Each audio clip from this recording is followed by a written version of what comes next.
आज का हमारा टॉपिक है थ्री फेज इंडक्शन मोटर के बारे में। तो दोस्तों उसका जैसा नाम है इंडक्शन मोटर, वो इलेक्ट्रोमैग्नेटिक इंडक्शन के फिनोमिना पे काम करता है। तो इलेक्ट्रोमैग्नेटिक इंडक्शन का फिनोमिना क्या है? तो जब भी कोई कंडक्टर चेंजिंग मैग्नेटिक फील्ड के अंदर चेंजिंग मैग्नेटिक फील्ड को कट करता है तो उसके अंदर ईएमएफ इंड्यूस होता है। ईएमएफ यानी इलेक्ट्रोमोटिव फोर्स, जो इलेक्ट्रॉन को धक्का देने वाला फोर्स इंड्यूस होता है उसको बोलते हैं इलेक्ट्रोमैग्नेटिक इंडक्शन। जो हमने ईएमएफ का हमने इंड्यूस हुआ है इसको बोलते हैं इंडक्शन। अब इसके अंदर देखेंगे ये कॉइल है जो कंडक्टर है, और ये जो मैग्नेट है उसका अपना मैग्नेटिक फील्ड है। जो कॉइल कंडक्टर है उसने चेंजिंग मैग्नेटिक फील्ड को कट किया, इसलिए उसके अंदर ईएमएफ इंड्यूस हुआ। ये दो टर्मिनल के बीच में उसके अंदर ईएमएफ इंड्यूस होगा। अब यही फिनोमिना होता है इंडक्शन मोटर के अंदर। इंडक्शन मोटर के दो टाइप होते हैं, एक होता है स्लिप रिंग इंडक्शन मोटर और दूसरी होती है स्क्विरल केज इंडक्शन मोटर। उसके जो दो टाइप है हमने उसके रोटर के आधार, कैसा रोटर है उसके आधार पे हमने डिसाइड किया है कि वो कैसी मोटर है, मतलब कि स्पिरल केज है या फिर स्लिप रिंग है। उनके ये दो रोटर के डिफरेंस की वजह से उसका इंडक्शन मोटर के टाइप डिसाइड होता है।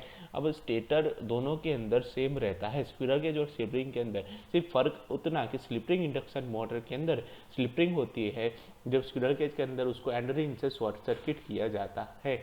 आप इसको ध्यान से देखेंगे तो गिलहरी की तरह दिखेगा, और जो गिलहरी को अंग्रेजी में स्क्विरल बोला जाता है, इसलिए उसको स्क्विरल केज इंडक्शन मोटर बोला जाता है। अब स्लिप रिंग इंडक्शन मोटर है, अब उसके अंदर एक्सटर्नल रजिस्टर हम ऐड कर सकते हैं, हम रोटर को ही सप्लाई देते हैं। तो single phase induction motor self started नहीं होती, लेकिन three phase induction motor self started होती है। क्यों single phase induction motor self start नहीं होती, तो कभी उस पर हम वीडियो बनाएंगे, आप चेक कर लेना।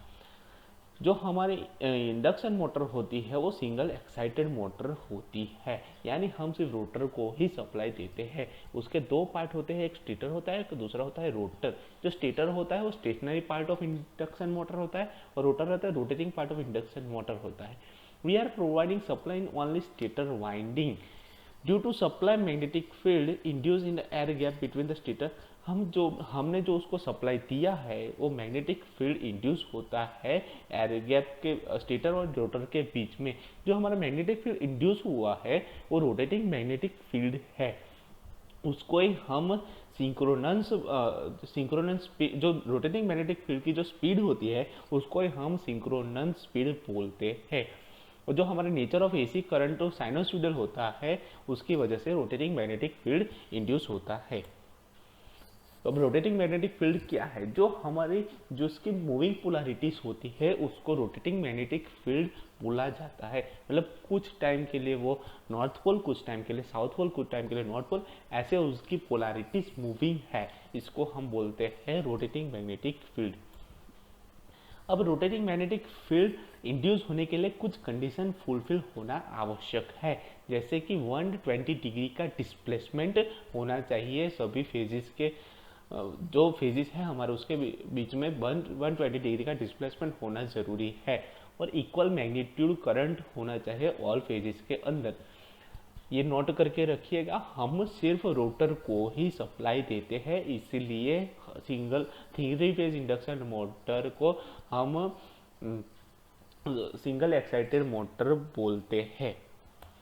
How to induction motor work? जो स्टेटर वर्क एज हमारा जो स्टेटर है वो क्लोज लूप है, और rotating magnetic field as a changing magnetic field है। हमने आगे देखा कि जो हमारा जो कॉइल था वो कॉइल एज ए स्टेटर है, और जो हमारा रोटेटिंग मैग्नेटिक फील्ड है वो हमारा मैग्नेट की तरह वर्क करेगा।